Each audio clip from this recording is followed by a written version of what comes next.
I served for 10 years in the British Army with the Royal Green Jackets. In 1991, whilst in Belfast, I was blown up by the IRA. Geordie and I, the guy I was working with, he was arms explosive search dog handler. I was the tracker. We'd become aware that we were going to be working that evening, so we said, right, let's go and feed the dogs early. So we popped down to where the dogs were, and 2 terrorists had come out on a building next door to our base.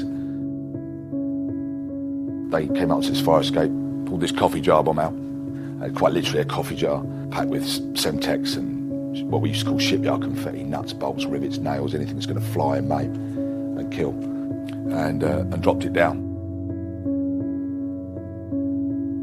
I suppose I was quite fortunate it didn't hit my head, but it landed at my feet, right between my feet, and put me on my backside, threw me in my arse, and unfortunately killed Geordie. Geordie was that little bit further away from it, so the blast went up and at him and caught him in the chest. I knew he was dead, I could see he was dead, and I looked down at myself and thought, oh my God. My fingers were hanging on the back of my hand.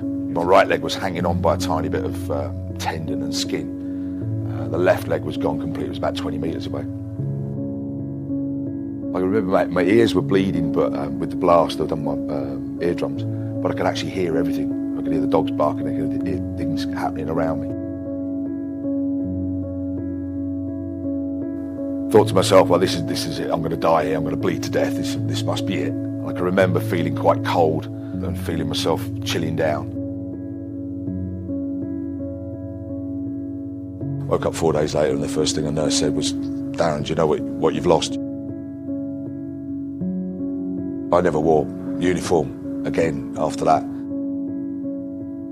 I finished my rehabilitation, and it came to a point where I actually handed my ID card in. And that's probably the hardest part. I